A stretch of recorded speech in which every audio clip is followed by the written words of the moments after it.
Hey guys, how's it going? Today I wanted to speak about the subject of how do you judge a person? Well, it's really complicated because in today's society, I think that we definitely judge people, first of all, from their physical appearance, just by the way that they dress. And also, we will judge people by what they drive, how they speak, and also, very much so, what kind of diplomas they have later on. But I do think that we are always very quick to judge, and we are quick to laugh at people because maybe they might not fit within a certain mold, and when they don't fit within a certain mold, well, we just kind of think, oh well, he doesn't look the part, so maybe he's not the person, you know? And it's very difficult in our society because sometimes people might not look at all the way they should according to how we are used to seeing people. And some other people might look a different way, like they might have tattoos on their face, or they might have leather clothes and stuff like that, and you think, oh gosh, this guy must be a terrible person. And then eventually you realize that it's just their fashion choice, and that actually they're not so crazy or so bad as you thought they would be. And then a lot of times too, you are judged in our society on things such as credit, how much you earn, what's in your bank, and again, like I said, cars. For example, proof that we are being judged all the time is credit scores. You know, when you're trying to rent out a place or basically get approval for a loan or whatever it is, they will just look at your credit right away, and if it's not good, well, then you won't be able to qualify. Or if you're not doing, at least in LA, 3 times the salary per month or income per month than what your rent would be, they were not even going to accept you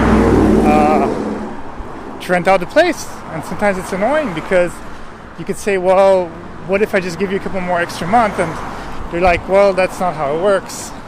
And then it just comes to the fact that what if you just make different amounts of money every month because maybe you're self-employed and stuff like that, and you basically have a hard time saying, hey, every month I make this amount, but I can still pay. I'm an honest person, I have stuff and money saved in my bank account and stuff like that.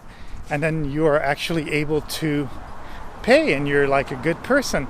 Whereas other people might fake things, fake papers, and dress well, and then it'll seem that maybe even if the credit score is bad, maybe the salary is good because it's been photoshopped or whatever, and you're presenting yourself well, then they'll be able to rent out the place. And that's all solely based on the fact that that person presented themselves well. And it even goes on job interviews, because a lot of times I do feel that people are sold, of course, the fact in America that you need to have diplomas and all these things. And yeah, there's some careers where it's very important, but a lot of times it's not so important. A lot of times if you're trying to get an office job and all that, as long as you can say your skills and write the resume in a fashion that it looks like you've done all the studying, they're probably not even going to check. They're not even going to care. Or if they do check, well, then that's bad luck. But most of the time, honestly, they're probably just going to ask you questions. And if you know how to, say, program perfectly for whatever software that they're using or whatever program that they're using, and you're really a whiz at that, well, as long as you can actually do the job and you present yourself well, then you're going to be able to get it. But you could also be somebody who has all these diplomas, who's maybe even better than that person that just presented themselves well, but because maybe they don't have the same way of dressing as what they would expect in a corporate office and stuff like that, then all of a sudden you're getting judged, and the person who's basically, I guess, better looking or whatever it is will get the job. And that's a bit unfair.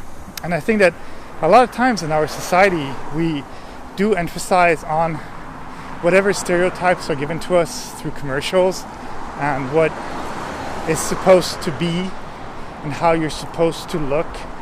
Like, you can't be somebody who rides a motorcycle if you don't have leather jackets, for example, if you're right into Harley Davidsons. But what about if I just don't like leather jackets and the whole style of dress of these people, yet I do love the Harley Davidsons, so why wouldn't I just buy one and ride it the way I want?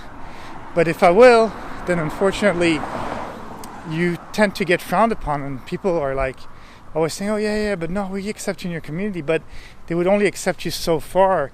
I've seen it even in martial arts and gymnastics and dance. If you can be very good at something, but if you don't really fit within the whole dress attitude, you can only go so far.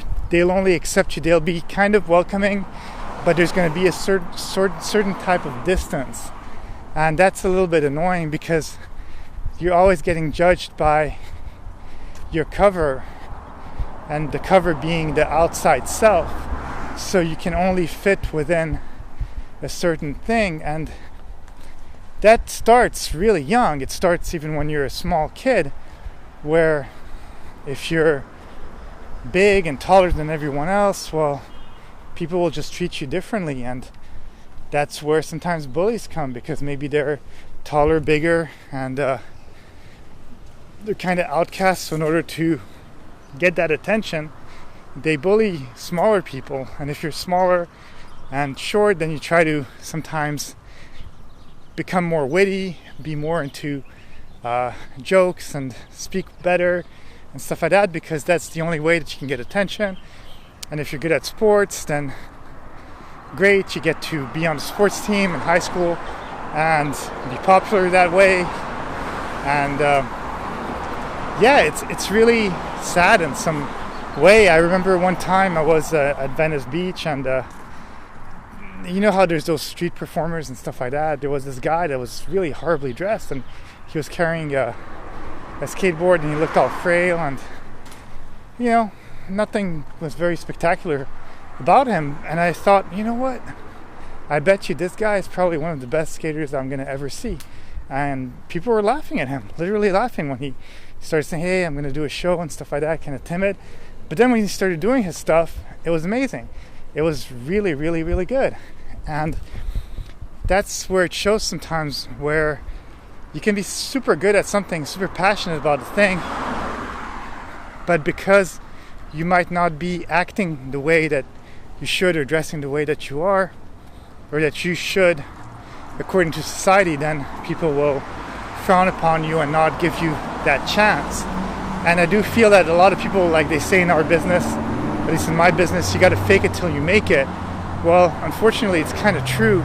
You got to be kind of sometimes talking about the things that you do and make people dream in the way that you talk about them, because if you're just honest about the things and say, hey, I shot, for example, this scene in the rain. Yeah, it looks good on camera, but it was so hard to shoot. It was probably the hardest day of my life. It was so cold, etc. Then people are not going to be excited about it, because they're going to say, oh, well, okay, he can do good work, but yeah, he seems like a moody person, so it doesn't look like a lot of fun to work with him. And that comes also down to that. People want to have fun, unfortunately, and people want to judge. And in order not to get judged, well, I don't think it's possible. You'd have to look beyond the sight and what we see with our own eyes, and not listen to society, basically. But if you do your own thing, then you'll probably see things that other people don't. Okay, that's it. That's all I have to say on the subject. Have a great day, and I will talk to you soon. Bye.